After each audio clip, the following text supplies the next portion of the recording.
সাবেক এমপি শফিকুল ইসলাম অপু গ্রেফতার। সাবেক সংসদ সদস্য ও ঝিনাইদহ জেলা আওয়ামী লীগের সভাপতি শফিকুল ইসলাম অপুকে গ্রেফতার করা হয়েছে।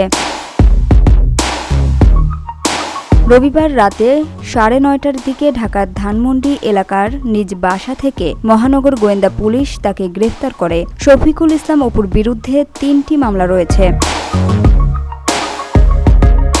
ঝিনাইদহ জেলা পুলিশ সূত্রে জানা গেছে, 2024 সালের 5 আগস্ট থেকে তিনি পলাতক ছিলেন। তার বিরুদ্ধে ঝিনাইদহ জেলা বিএনপির অফিস ভাঙচুর, অগ্নিসংযোগ, জেলা বিএনপির সভাপতির বাসভবনে অগ্নিসংযোগ সহ অন্তত 3টি মামলা রয়েছে।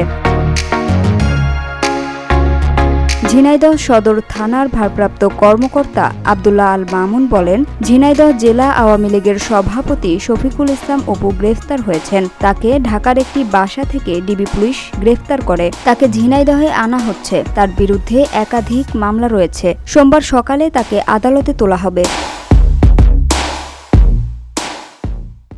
Samia Sultana, GBC television.